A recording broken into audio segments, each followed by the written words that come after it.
Hello sweetie, bien sûr j'ai pas mis mon micro, sinon c'est pas rigolo.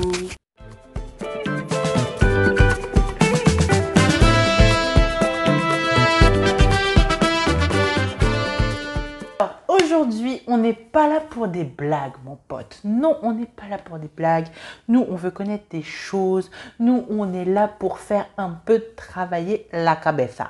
Aujourd'hui, nous allons parler du déchiffrage d'une étiquette d'engrais. Alors, on va prendre l'engrais que j'ai à la maison, voilà, hein, ni plus ni moins. Et on va essayer de décortiquer tous les éléments qu'il y a dedans pour savoir exactement ce qu'il y a à l'intérieur. Ce qu'il faut savoir, c'est que j'utilise actuellement pour tout ce qui est moyenne plante. Alors, qu'est-ce que j'appelle une moyenne plante? Toi, tu es une moyenne plante, par exemple. Ça, c'est une moyenne plante. D'accord? On est bien d'accord? Ok? Bon. Dans cette vidéo où nous allons justement voir comment lire une étiquette, n'est-ce pas? Il faut avant tout, chers amis, que je vous mette en garde sur 2-3 choses. Alors, pour lire une étiquette, il y a plusieurs choses à savoir. D'abord, on regarde derrière. On ne regarde pas devant, là c'est joli, mais nous, ce qui va nous intéresser, c'est l'arrière, n'est-ce pas? Alors, il y a forcément le mode d'emploi. Donc là, le mode d'emploi, ici, il est écrit et puis ensuite, on a les dosages pour l'engrais. Voilà, ça c'est très bien. Et puis ensuite, nous allons avoir la composition. Ça, ce qu'il faut savoir dans la composition, c'est que ça va de la plus forte concentration à la plus faible concentration. Donc, le premier élément, c'est ce que vous aurez en plus forte quantité. Et le dernier élément, c'est l'élément qui sera en plus faible quantité. Jusque-là, il n'y a pas de... c'est pas bien compliqué. L'engrais que j'utilise, c'est un NPK qui donc est 6 en N, 6 en P et 6 en K. 6 quoi? 6%. Donc voilà. Et en plus de ça, il contient des oligo-éléments parce qu'on va le voir un peu plus loin dans les vidéos. C'est hyper important les oligo-éléments pour la croissance des plantes. C'est comme nous, on ne peut pas manger que 3 aliments. Donc les plantes, c'est pareil. Elles ont besoin de diverses molécules pour grandir et pour montrer tout leur potentiel. Et c'est encore plus important pour vous, messieurs, mesdames, qui avez des plantes à variegation, car celles-ci sont gourmandes un peu plus que les autres. Et aussi, mesdames et messieurs, qui ont des plantes qui fleurissent. Je pense notamment aux aloes et aussi aux calathea, qui peuvent fleurir en ce moment. C'est un peu plus rare pour les monstera. Et ben ça mange aussi beaucoup d'engrais actuellement et il faudra peut-être un engrais qui est plus adapté. Mais on y reviendra. Pour le moment. Essayons de comprendre qu'est-ce qu'un petit engrais finalement, qu'est-ce qu'un engrais stabilisé, qu'est-ce que nous donnons à nos plantes lorsque nous mettons de l'engrais et pourquoi c'est important de mettre de l'engrais et pourquoi il ne faut pas donner que de l'eau aux plantes. Oui, parce que ça suffit. Il suffit de donner que de l'eau aux plantes. Oui. Il faut quand même penser à faire en sorte que nos petites plantes aient un peu de tout. C'est comme nous, on ne peut pas manger des burgers tous les jours parce qu'on devient so fat. Et bien les plantes, c'est pareil. Elles ne peuvent pas manger que de l'azote ou que du phosphore ou que du potassium. Non, elles ont besoin d'un petit peu de molybdène, elles ont besoin un petit peu de bore. On y revient très vite. Nous allons décortiquer l'algo-flash, l'engrais universel. Comme ça, je sais que c'est un truc que tout le monde peut trouver partout et où on se dit « Oh, c'est de l'engrais universel pour toutes les plantes, c'est une formule équilibrée, génial, je prends. » Mais qu'y a-t-il réellement dedans? Ça, tu ne le sais pas. Et bien, après cette vidéo, tu le sauras. Reste jusqu'au bout. Alors, allons-y. Nous allons commencer, donc on a dit que c'était un engrais équilibré, c'est-à-dire qu'il est 6-6-6. C'est un équilibre, voilà, je pense que pour ça, vous n'avez pas besoin d'énormément d'explications, n'est-ce pas? Voilà. Et il contient des oligoéléments. Je vais vous lire tout simplement ce qu'il y a sur la fiche, que je vous mettrai peut-être en bas ici. Ça peut être sympa, un bandeau finalement, pour qu'on puisse lire ensemble et comprendre ce qui se passe. Oh, j'adore faire mon Jamy. Il y a 6%, comme c'était étonnant, 6% d'azote. Donc d'azote total. C'est important. Dont 3% d'azote urique, 2% d'azote nitrique, 1% d'azote ammoniacal. Mais qu'est-ce donc que tous ces azotes-là, chers amis? L'azote urique est une forme d'azote qui n'est pas disponible tout de suite pour la plante. Il faudra d'abord que l'azote subisse un processus d'hydrolyse. Et donc, le temps que le processus d'hydrolyse se fasse dans le terreau, ça va stagner un peu. Si l'azote était de la bouffe, on va dire que l'azote uréique, c'est un concombre. Je m'explique. C'est-à-dire qu'il faut le préparer pour le manger. Tu ne peux pas manger le concombre comme ça. Il faut le peler, mettre une petite vinaigrette, voilà, pour que ce soit bon. C'est pareil avec l'azote uréique. L'azote uréique, finalement, il a besoin d'un processus. Il a besoin d'être cuisiné par le terreau, d'être hydrolysé pour être disponible pour la plante. Donc bon, c'est un processus qui peut être plus ou moins long, suivant la vie qui se trouve, la vie bactérienne qui se trouve dans votre terreau, d'où l'importance des EM qui vont accélérer le travail. Passons. Mais c'est un processus donc assez long, donc ça ne va pas agir tout de suite cet azote-là. C'est de l'azote pour plus tard, on va dire. Pour revenir à cet engrais, il possède 3% de ce type d'azote. Donc un azote qui sera disponible, Inch'Allah, c'est disponible bientôt, quoi. Ensuite, cet engrais possède 2% d'azote nitrique. Alors, l'azote nitrique est beaucoup plus assimilable par les racines, pardon. C'est quelque chose qui va être, voilà, c'est un fruit.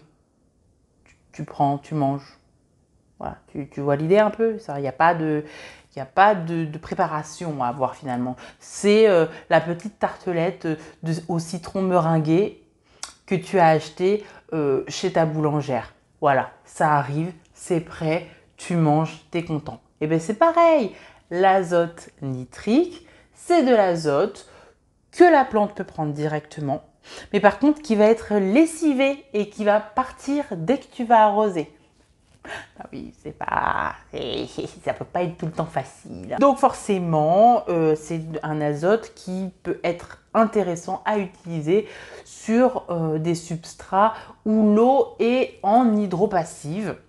Parce que du coup, l'azote reste dans l'eau et la plante peut tout le temps se servir de cet azote-là. Parce que sinon, dès qu'on arrose, l'azote s'en va, quoi. Hein. Donc, bye bye l'azote nitrique. C'est le jeu, ma pauvre Lucette. Le troisième azote que nous avons dans cet engrais est à 1% si je ne m'abuse. C'est l'azote ammoniacal. Donc, l'azote ammoniacal, c'est l'azote qui va être à libération lente. Ça va se diffuser tout doucement dans la plante. Les racines arrivent à l'assimiler pas trop mal.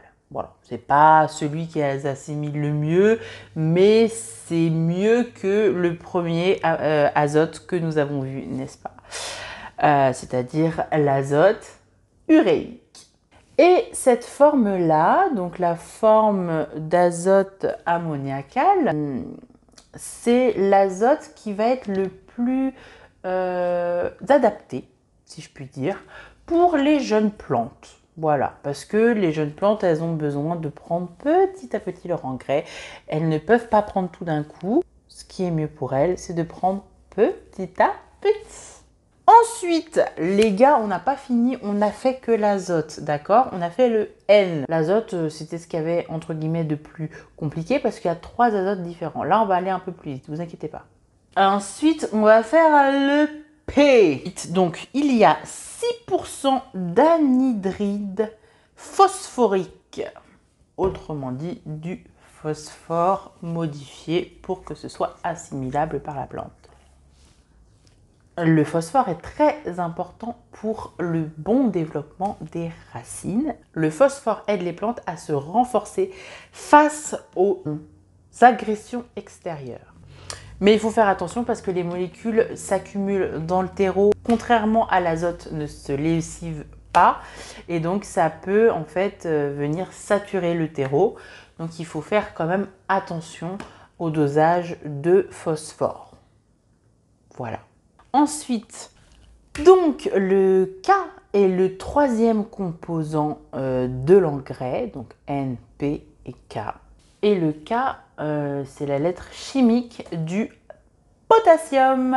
C'est la 3e molécule que l'on trouve dans tous les engrais. C'est celui qui nous intéresse pour tout ce qui est formation de fleurs. Alors, si vous avez des plantes à fleurs, il faudra veiller à ce que peut-être la formulation soit un peu plus riche en potassium. Les plantes qui aiment beaucoup trop, ou beaucoup tout simplement, les plantes qui aiment beaucoup le potassium sont toutes les plantes à rhizome et tubercules. Et ce fameux potassium aide aussi les plantes à résister aux maladies. Donc c'est très important dans le développement de la plante pour renforcer son immunité et pour l'aider à faire face aux maladies qu'elle pourrait rencontrer.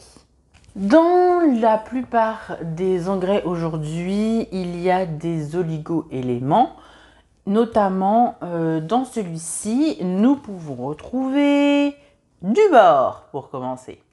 Alors le bore, il aide aussi à la floraison et aussi à la fructification. Donc si vous avez des plantes qui font des fleurs puis des fruits, il faudra peut-être suppléer vos plantes en bore pour les aider justement à avoir une bonne floraison puis une bonne fructification. Je crois que c'est comme ça qu'on dit. Ensuite, dans les oligo-éléments que nous retrouvons dans les engrais aujourd'hui, il y a très probablement, vous verrez très probablement, et celui-là n'en est pas dépourvu, du cuivre. Le cuivre est essentiel dans le processus de la photosynthèse. Il est utile à la respiration et joue un rôle dans le métabolisme des glucides et des protéines. Et puis, c'est ce qui va aussi donner le glow finalement à nos plantes. Parce que oui, elles vont avoir, étant donné qu'elles vont réussir à mieux faire leur photosynthèse, elles auront des couleurs plus éclatantes. N'est-ce pas merveilleux? Dans les oligo-éléments essentiels aussi à votre plante, nous allons trouver le fer. Le fer, pourquoi le fer? Le fer, c'est un oligo-élément qui joue un rôle assez important dans le processus de photosynthèse, dans le processus de respiration de la plante, parce que oui, les plantes respirent, et aussi dans le transfert d'énergie. Lorsque vous achetez un engrais, s'il y a un petit peu de fer, c'est toujours mieux. Vous trouverez aussi souvent assimilé donc au fer le manganèse. Là, il y en a combien? Le manganèse, on est à 0,01 de manganèse. Alors, vous le verrez souvent venir après le fer, notamment parce qu'il a à peu près le même rôle et que lui, en plus de tout ce que fait le fer, il va aider la plante à assimiler l'azote. Donc l'azote, c'est le N. Voilà. Donc ça va aider la plante à assimiler l'azote. Donc ce n'est pas négligeable, n'est-ce pas? Le manganèse va aussi aider vos plantes à faire des racines de meilleure qualité. Et ça va aussi protéger vos racines des maladies qui pourraient s'y attaquer. Donc le manganèse, c'est un gaz sûr, vous voyez. Alors, le molybdène, il est utile donc dans l'assimilation, lui aussi, de l'azote, notamment d'une forme nocive, toxique finalement d'azote, et ce molybdène-là va pouvoir le retravailler pour le transformer en acide aminé qui va être disponible pour votre plante. Et finalement, est-ce que c'est pas ce qu'on veut? Rendre toutes les petites molécules disponibles pour que voir nos plantes grandir au mieux de leur forme. Et le molybdène, en plus d'être un gars qui va vous éviter des embrouilles avec l'azote, il est très utile pour la formation de la chlorophylle, enfin des pigments de la chlorophylle, donc du vert bien, vous voyez, un vert bien soutenu, pas un vert qui a un peu peur, qui a un peu faiblard, vous voyez. Non, non, non, non, on veut pas de ça, nous. Nous, on veut un beau vert, nous. On veut des plantes luxuriantes, nous. Et oui, et bien ça, le molybdène, il peut t'aider. Alors, le zinc pour les plantes, c'est un peu ce qui va les aider à digérer. Voilà. Si on veut avoir grosso modo une idée, le zinc va permettre à la plante de synthétiser les protéines. Donc finalement, la plante va pouvoir se nourrir correctement grâce au zinc. Donc finalement, voilà, elle aura pas, sera pas ballonnée, quoi. Le zinc va aussi être utile dans la formation de la chlorophylle. Ça, on adore, comme on a dit. On veut des jolies feuilles, donc merci le zinc. Ça va aussi être utile dans la formation des glucides, donc photosynthèse, donc la lumière qui devient de l'énergie. L'énergie devient des protéines ou des glucides assimilables par la plante. Jusque-là, on est bon? Peut-être que je vous ferai un cours sur la photosynthèse. Oh là là là là, vous allez me détester. Le zinc, il va aussi, parce que le zinc, il est un petit peu notre couteau suisse à tous, n'est-ce pas? Le zinc va aussi permettre à vos plantes de mieux résister finalement aux baisses de température. Donc voilà, une petite cure d'oligo-éléments qui contiennent du zinc en automne, avant l'hiver, ça peut être pas mal. Je dis ça. Vous pourrez lire sur la composition que beaucoup des molécules sont chélatées par EDTA. Qu'est-ce que ça veut dire? Chélaté par EDTA, ça veut dire que ça va être rendu plus facilement disponible pour la plante. Chélaté, c'est une forme chimique des molécules qui vont rendre la solution plus stable. Et donc, du coup, les molécules plus stables aussi. Le DTA est un fort chélateur. Les chélatés sont beaucoup plus solubles, beaucoup plus stables et efficaces dans une zone de pH entre 4 et 7. Souvent, les plantes dites tropicales ou exotiques aiment l'acidité dans leur terreau, mais ça, on y reviendra un autre jour. Votre engrais va mieux fonctionner, sera plus disponible dans cette fourchette-là, entre 4 et 7. Les chélatés EDTA vont aussi permettre une meilleure solubilité dans l'eau. Et ça va aussi vous permettre de pouvoir utiliser votre engrais en foliaire. Le foliaire va venir compléter une nutrition qui aura été faite par le sol, donc par le terreau. Le chélateur va avoir pour rôle de venir capter les ions qui pourraient perturber la stabilité d'un produit. Bien souvent, les engrais ont des dates de péremption. Là, je ne la trouve pas. Vu qu'il y a des oligo-éléments, c'est peut-être un petit peu différent. Il faut savoir que la date de péremption, une fois arrivé à la date, votre produit ne sera pas périmé, mais il sera moins efficace. Donc, vous n'aurez plus une idée, entre guillemets, précise de ce que vous donnez à vos plantes. C'est toujours intéressant, bien sûr, d'essayer des produits. Donc, si vous voulez, si vous n'êtes pas sûr, prenez vos produits en petit. Voilà, faites-le pendant une saison sur votre collection. Et ensuite, une fois fini, si vous a convenu, vous le rachetez. Si vous voulez essayer un autre produit ou qu'il ne vous a pas convenu, libre à vous de changer de produit. Voilà, j'espère que ce format vous a plu. Si c'est le cas, n'hésitez pas à me le dire et en commentaire et avec un petit pouce. Si vous avez des questions, n'hésitez pas non plus à me les mettre en commentaire, je répondrai avec plaisir. Et si vous avez des questions vraiment spécifiques par rapport à votre collection, je vous laisse le lien en barre de description pour prendre un rendez-vous avec moi sur 4feuilles.fr pour qu'on parle ensemble de notre passion et de votre collection. Je vous souhaite à tous une très belle journée ou une très belle soirée au boulot ou en vacances. Je vous fais à tous de gros bisous et je vous dis à la semaine prochaine.